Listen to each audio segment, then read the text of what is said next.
Indian സിനിമയിലെ ഏറ്റവും വലിയ ഗായികമാരിൽ ഒരാളാണ് ശ്രേയ ഘോഷൽ.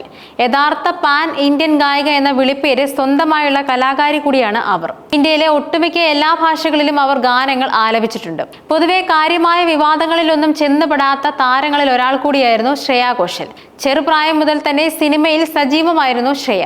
ഒട്ടേറെ അവാർഡുകൾ, അതിൽ ദേശീയ അവാർഡുകൾ ഉൾപ്പെടെ അവരെ തേടിയെത്തിയിരുന്നു. തന്റെ ഇതുവരെയുള്ള കരിയറിൽ ഉടനീളം വലിയ അംഗീകാരങ്ങൾ, സ്വസ്ഥമായ കുടുംബജീവിതവും കലാജീവിതവും ഒരുമിച്ച് കൊണ്ടുപോകുന്ന ശ്രേയ ഘോഷലിനെ വാനമ്പാടി എന്നാണ് പലരും വിശേഷിപ്പിക്കുന്നത്. ഇപ്പോഴിതാ ശ്രേയ ഘോഷലിന്റെ ജീവിതത്തിലെ ചില നിർണായക സംഭവങ്ങളും കരിയറിൽ അവർ എത്തി നിൽക്കുന്ന ഉയരം എങ്ങനെയാണ് കീഴടക്കിയതെന്നും വ്യക്തമാക്കുകയാണ് സംവിധായകൻ കൂടിയായ ആലപ്പി അഷ്റഫ്. ഗായകൻ ഉദിത് നാരായണൻ പരസ്യമായ വേദിയിൽ വെച്ച് അനുവാദമില്ലാതെ ചുംബിച്ചതും ചിക്കിനി ചമേലി എന്ന ഗാനവുമായി ബന്ധപ്പെട്ട വിവാദവുമൊക്കെ അദ്ദേഹം എടുത്തു പറയുന്നുണ്ട്. മലയാളത്തിൽ ഒട്ടേറെ പാട്ടുകൾ അവർ പാടിയതോടെ പ്രതിഷേധവുമായി ഒരു വിഭാഗം രംഗത്ത് വന്നതിനെ കുറിച്ചും അന്ന് അതിനെ എം ജയചന്ദ്രൻ തക്കതായ മറുപടി നൽകിയത് എങ്ങനെയെന്നും അഷ്റഫ് വിശദീകരിക്കുന്നുണ്ട്. കൂടാതെ മലയാളം ഇത്ര അക്ഷരസ്ഫുടതയോടെ അവർ കൈകാര്യം ചെയ്യുന്നതിന്റെ കാരണവും ആലപ്പി അഷ്റഫ് വെളിപ്പെടുത്തി. മലയാളത്തിൽ ശ്രേയ ഘോഷൽ ഒരു തരംഗമായി മാറിയപ്പോൾ അവർക്ക് എതിരെയും അവരെ പഠിപ്പിച്ച സംഗീത സംവിധായകർക്കെതിരെയും എതിർ ശബ്ദങ്ങൾ ഉയർന്നു. ഇവിടെയുള്ള ഗായികമാരുടെ അവസരങ്ങൾ നഷ്ടപ്പെടുത്തുന്നുവെന്നായിരുന്നു ആരോപണം.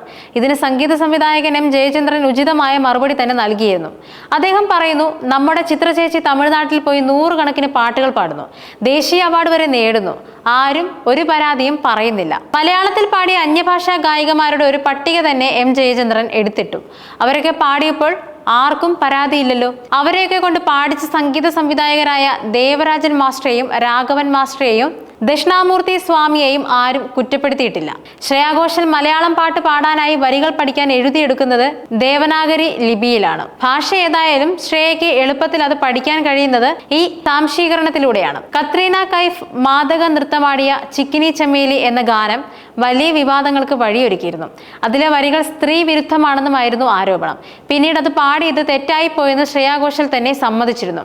എന്നാൽ പണവും വാങ്ങിപ്പോയി ഇത്രയും കാലം കഴിഞ്ഞ് അതിന്റെ കുറ്റം പറയുന്നതും തെറ്റാണെന്ന് പറയുന്നതിലും എന്ത് കാര്യമാണെന്നായിരുന്നു നിർമ്മാതാക്കൾ ചോദിച്ചത്. ശ്രേയയുമായി ബന്ധപ്പെട്ടുണ്ടായ മറ്റൊരു വിവാദം ഒരു അവാർഡ് നിശയിൽ വെച്ച് ഗായകൻ ഉദിത് നാരായൺ ശ്രേയയെ അനുവാദമില്ലാതെ അപ്രതീക്ഷിതമായി മുത്തം കൊടുത്തതാണ്. ചുംബനം അപ്രതീക്ഷിതമായിരുന്നതിനാൽ ശ്രേയയ്ക്കും അതൊരു ഷോക്കായിരുന്നു. അവർ സ്തബ്ധയായി നിന്നുപോയി.